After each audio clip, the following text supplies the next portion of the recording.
I sat at the end of Mom's dining table, watching my sister Victoria sign the last page of the transfer documents with a flourish.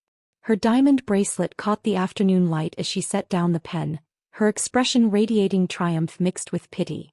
"There," Victoria said, sliding the papers across to me. "All done. Your little consulting business is now officially under my management. Don't worry, Emily. I'll take good care of it." Mom beamed at Victoria from across the table. "This is so generous of you, sweetheart.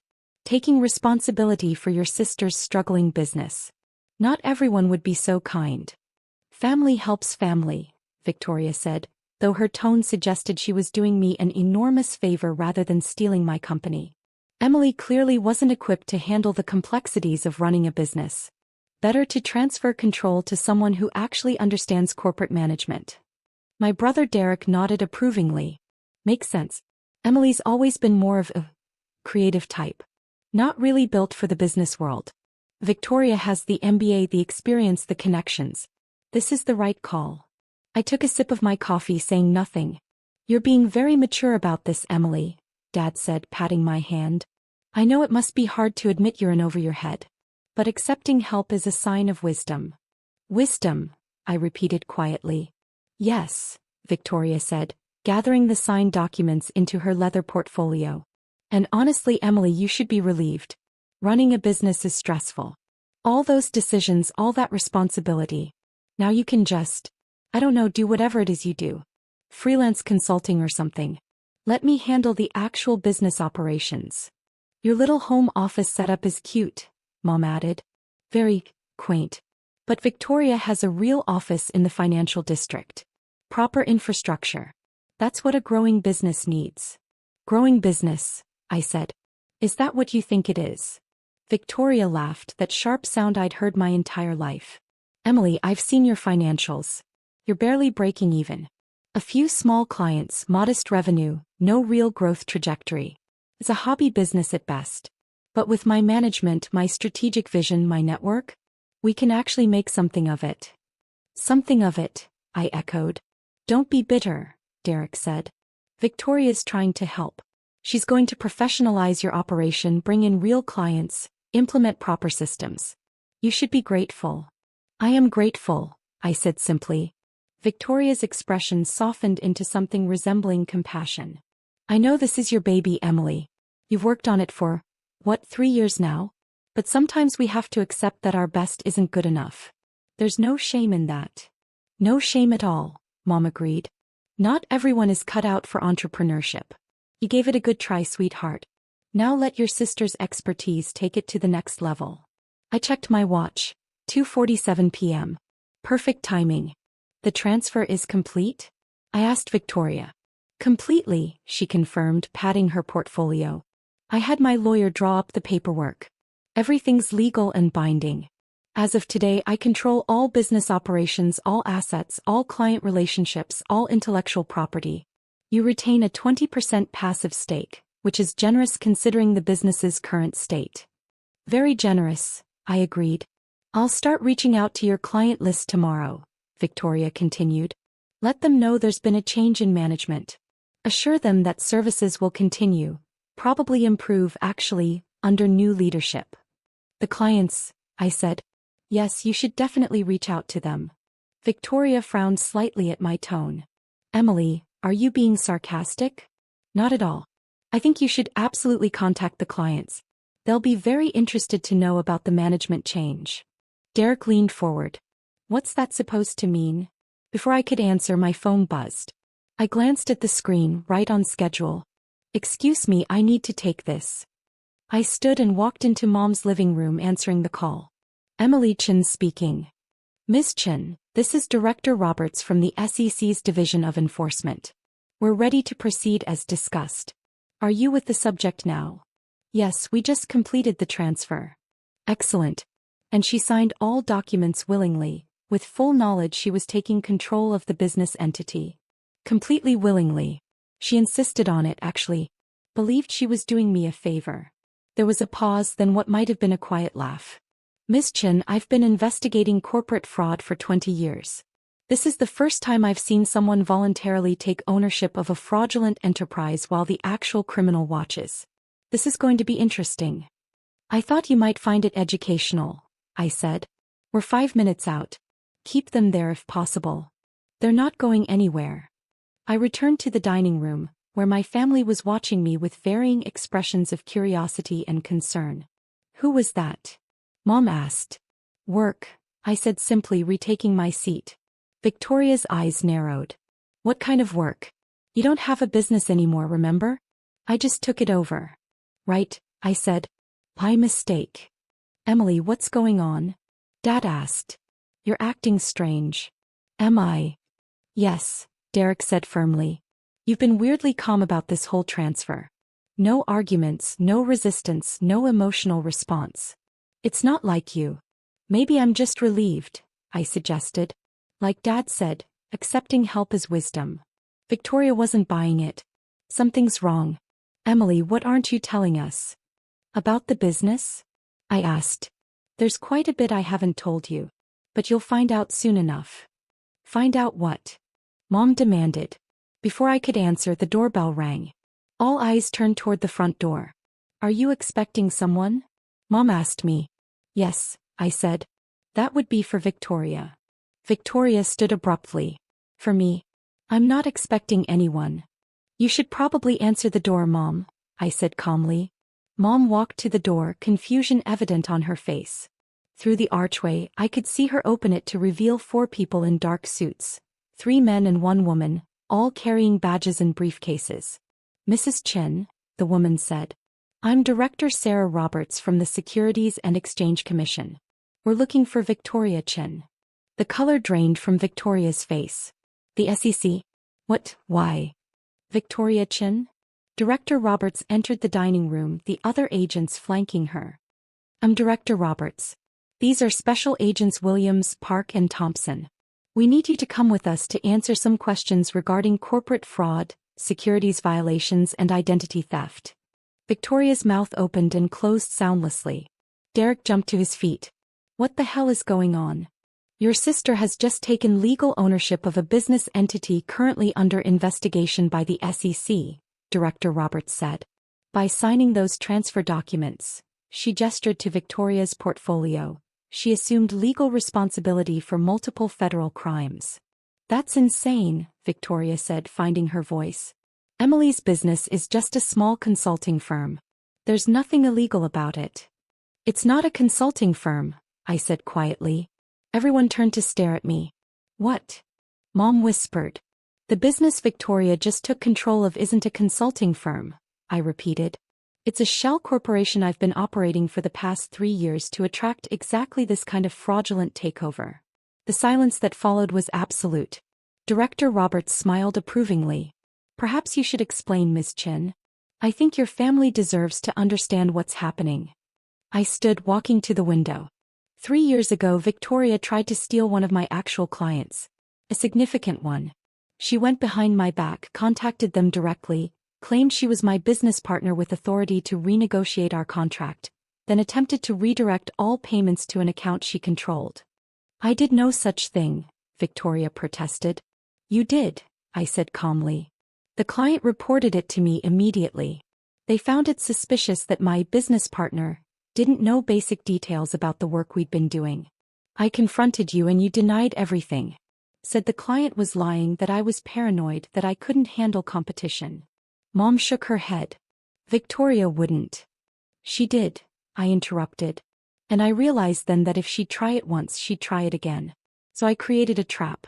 A fake business designed specifically to look vulnerable and profitable enough to steal, but actually worthless and legally toxic.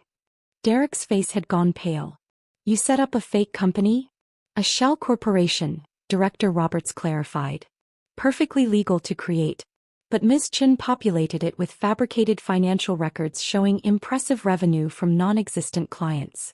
She created a business that looked successful but was actually built entirely on fraud. But I didn't commit the fraud, I said. I just created the fraudulent entity.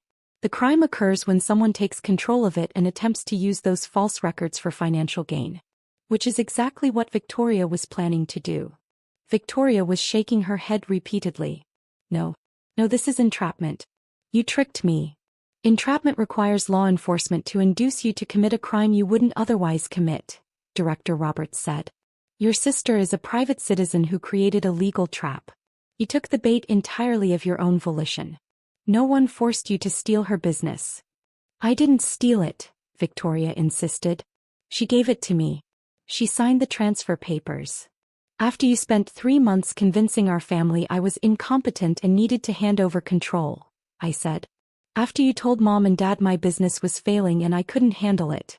After you drafted legal documents transferring ownership to yourself and pressured me to sign them. That's not a gift, Victoria. That's coercion. I have recordings, I added, pulling out my phone. Every conversation where you pushed me to transfer the business. Every family gathering where you undermined my confidence. Every phone call where you explained how my business would be better off under your management.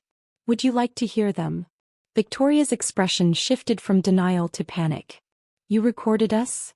I recorded myself in conversations with you, I corrected. Perfectly legal in this state. Single-party consent. Agent Williams stepped forward. Miss Chin, Victoria Chin, we need you to accompany us to the regional office. You'll be questioned regarding your intentions with the transferred business entity, your knowledge of its financial records, and your planned use of those records in seeking loans or investment capital. Loans. Dad said weakly. That was the plan, wasn't it, Victoria? I asked. Take control of my successful business. Use its impressive financial records to secure a business loan, probably a substantial one. Use my company's fabricated revenue as collateral. That's bank fraud on top of securities fraud. Victoria's silence was answer enough. Mom sank into a chair. Victoria, tell me Emily's lying. Tell me you weren't planning to do this. Victoria's mouth opened but no words came out. We need to go, Director Roberts said firmly. Miss Chin, you can contact a lawyer from our office. You have the right to remain silent, though this is currently investigatory questioning, not an arrest. However, given the evidence Ms. Chin has provided, I anticipate charges will be filed within 48 hours. Charges? Derek said. You're going to charge her? Corporate fraud, securities violations, identity theft, attempted bank fraud. Yes, charges are virtually certain, Director Roberts confirmed. The question is whether she cooperates, which would factor into sentencing recommendations. Victoria turned to me, her expression a mixture of betrayal and rage. You did this. You set me up. You ruined my life. No, I said calmly. I created an opportunity for you to commit fraud. You chose to take it. Those are very different things. I was trying to help you, Victoria hissed. You were trying to steal from me, I corrected. Again. The first time I let it go because you're my sister. This time I documented everything and waited for you to hang yourself with your own greed. Mom was crying now. Emily, how could you do this to your own sister? How could she try to steal from me? I countered. Twice. How could you all enable her by constantly telling me I was incompetent and needed Victoria's help? This didn't happen in a vacuum. You all participated in convincing me to hand over my business. We were trying to help, Dad said weakly. By assuming I was failing without ever asking to see actual financial records? By believing Victoria's assessment of my business without verification? By pressuring me to give up control based on nothing but her word. I shook my head. That's not help. That's bias. Agent Park had moved to Victoria's side. Miss Chin, we need to go. Now. Victoria grabbed her purse with trembling hands. This is wrong. I'm calling my lawyer. I'm fighting this. That's your right, Director Roberts said. But I should warn you, Ms. Chen's documentation is extensive. 3 years of recorded conversations, fabricated financial records you acknowledged reviewing, transfer documents you drafted showing clear intent to take ownership, and preliminary loan applications you filed using the false revenue figures. The case against you is quite strong. Loan applications? Mom whispered. Victoria, you already applied for loans? Victoria didn't answer. She was staring at me with an expression I'd never seen before, pure hatred mixed with disbelief. I trusted you, Victoria said. You're my sister. And you tried to steal from me, I replied. Twice. Trust works both ways. As the SEC agents escorted Victoria toward the door, the full reality of the situation seemed to finally hit my family. Derek sank into a chair, his face ashen. Dad stood motionless, staring at nothing. Mom continued crying quietly. Director Roberts paused at the door. Miss Chen, Emily Chen, we'll need you to come to the office tomorrow to provide formal testimony. 9M work for you. I'll be there, I said. Excellent work, by the way. This operation was textbook. We'll likely use it as a case study in fraud investigation training. She looked at my family. You should all be proud of her. She identified a pattern of criminal behavior and created an elegant trap to document it. Not many people have the patience and strategic thinking to pull off something like this. After they left with Victoria, the house fell silent except for Mom's quiet sobbing. Finally, Derek spoke. You planned this for 3 years. 3 years of pretending to have a failing business, letting Victoria undermine you, letting us all believe you were incompetent. All to trap her. Yes, I confirmed. That's sociopathic, Derek said. That's justice, I corrected. Victoria committed fraud 3 years ago and no one believed me. He got away with it. So I created a situation where she'd commit fraud again, but this time with documentation so thorough that denial would be impossible. But she's your sister, Mom said through her tears. And I'm her sister, I replied. That didn't stop her from trying to steal from me. Twice. Dad finally found his voice. The business. Your real business. What is it actually? Corporate fraud investigation consulting, I said. I work with companies to identify and document internal fraud. I'm very good at it. I've helped prosecute 17 cases in the past 3 years. This will be 18. You're a fraud investigator, Derek said slowly. And we all believed you were a failing consultant. You believed what Victoria told you, I corrected. She said I was failing and you accepted it without question. None of you ever asked to see my actual financials, meet my real clients or visit my actual office. You just assumed Victoria was right. Because she has an MBA, Mom said weakly. She works in finance. We thought she knew what she was talking about. She does know finance, I agreed. She knew exactly what she was doing when she tried to steal my first client. And she knew exactly what she was doing when she took over my fake business. The MBA didn't make her honest. It just made her a more sophisticated criminal. Derek stood abruptly. I need to leave. I can't. I need to process this. Before you go, I said, you should know, you're all on the recordings too. Every time you pressured me to transfer the business, every time you told me I was incompetent, every time you validated Victoria's theft. The SEC has those recordings. They won't charge you because you didn't benefit financially, but your participation is documented. Derek's face flushed red. You recorded all of us? I recorded conversations I was part of, I said. Legal as I mentioned. And necessary to prove the coercion element of Victoria's fraud. Coercion, Dad repeated. You're saying we helped her commit fraud? You created the environment that enabled it, I said. You spent months convincing me I was failing, that I needed Victoria's help, that transferring the business was the smart choice. That's exactly what Victoria needed. Family pressure to make the theft look consensual. Mom stood shakily. Get out. I looked at her. What? Get out of my house, Mom said, her voice stronger now. You did this.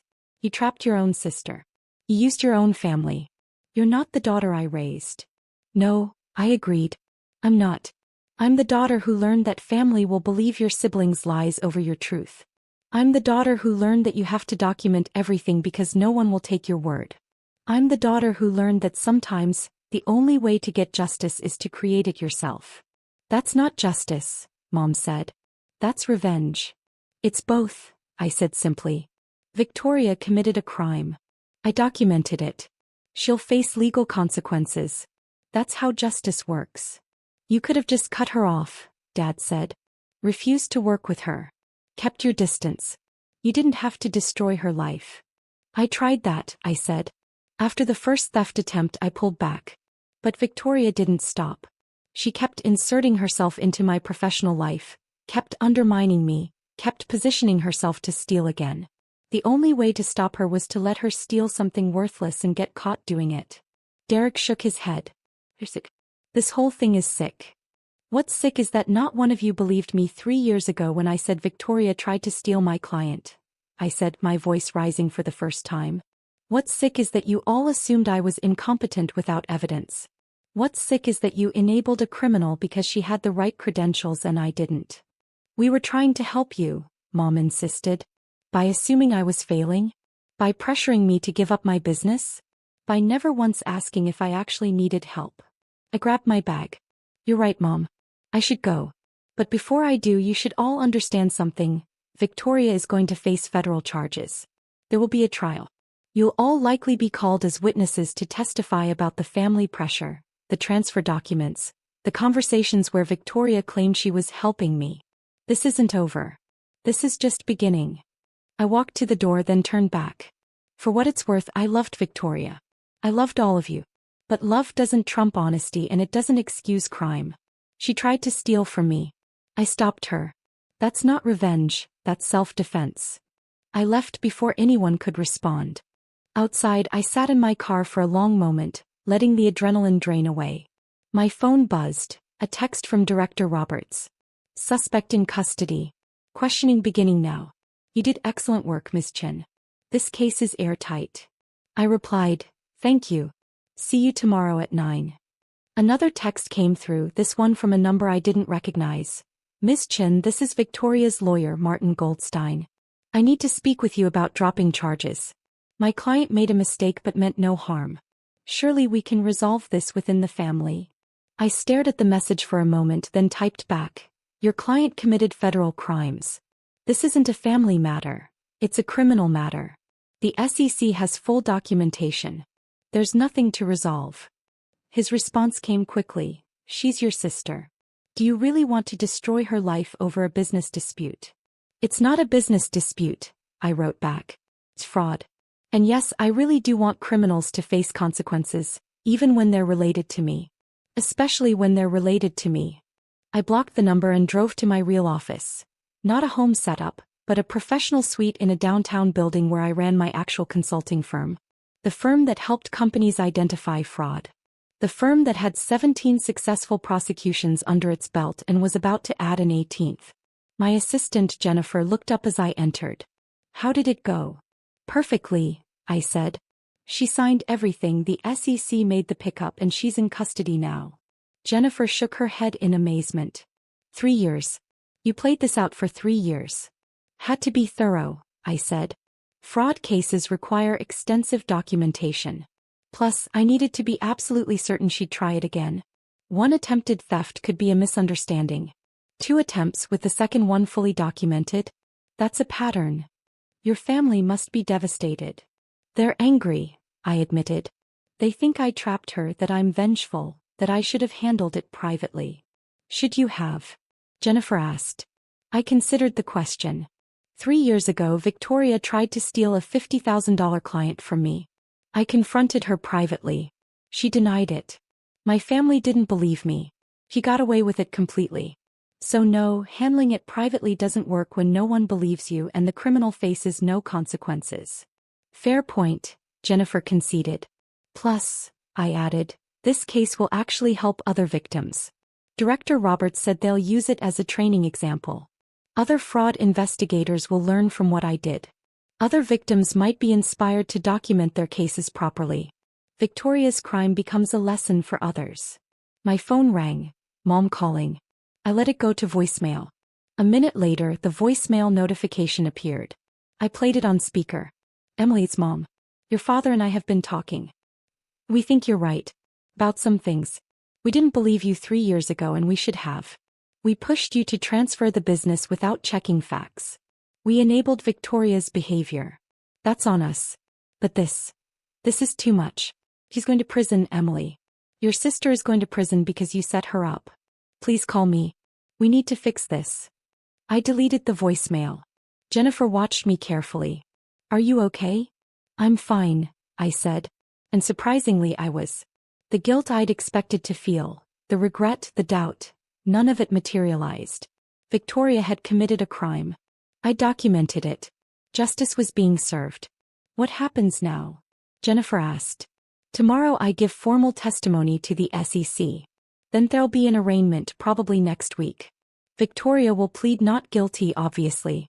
Her lawyer will try to negotiate a deal.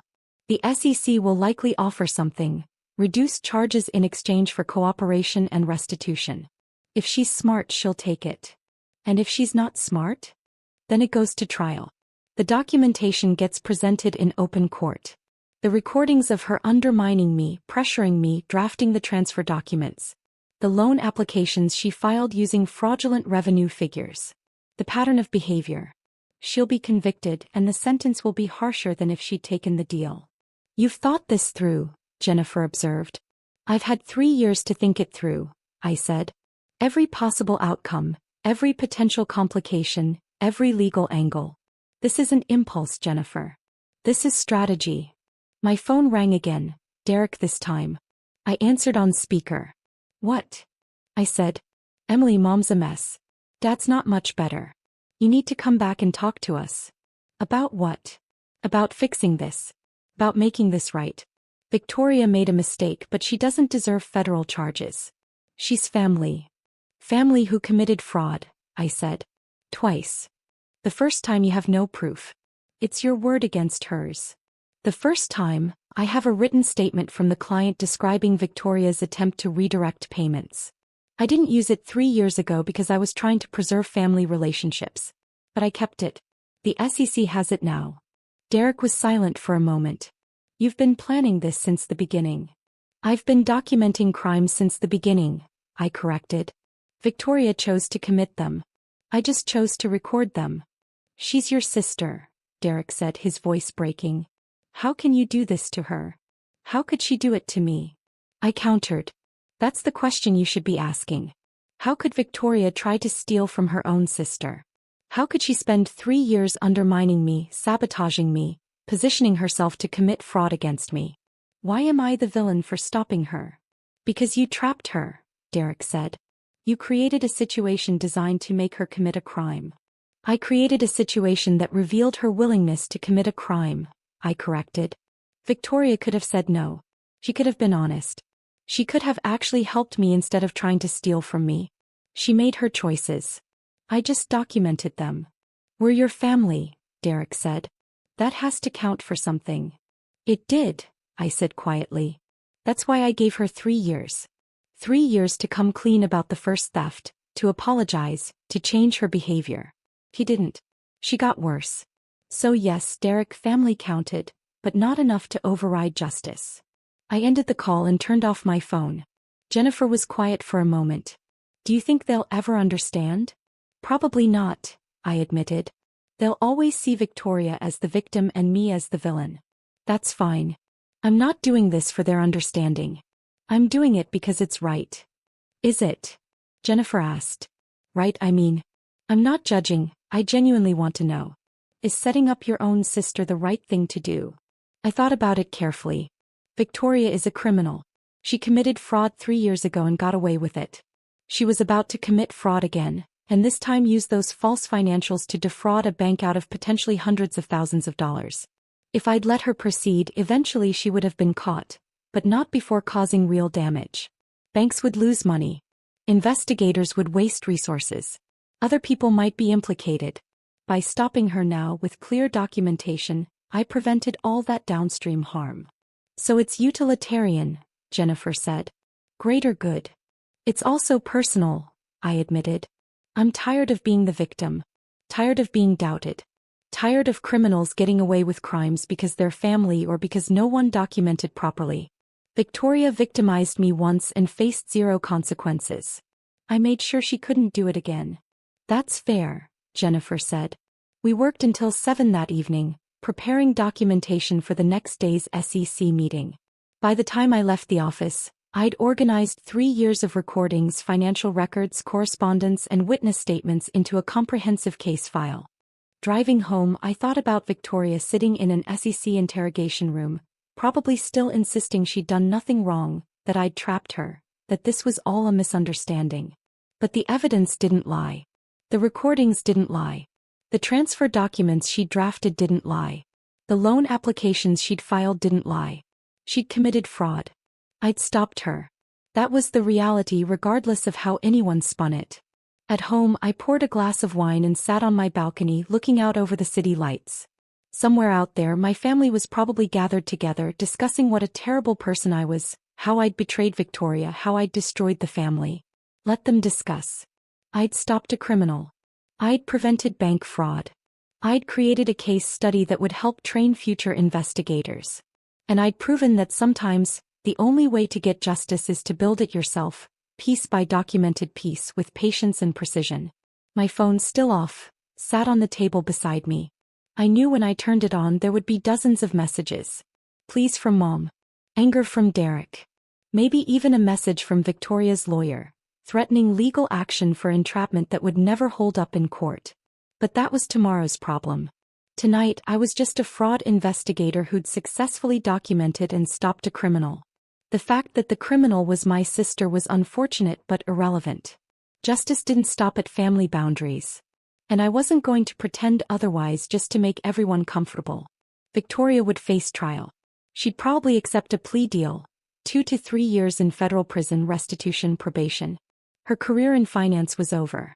Her reputation was destroyed. But she'd committed crimes. She tried to steal from her own sister. Twice. And now finally she'd face consequences. That wasn't revenge. That was accountability. And if my family couldn't understand the difference, that was their problem, not mine. I sipped my wine and watched the city lights, content in the knowledge that tomorrow, I'd testify against my sister. And I wouldn't feel guilty about it at all. Because some things matter more than family loyalty. Things like honesty, integrity, justice, and the simple principle that criminals should face consequences, regardless of their last name.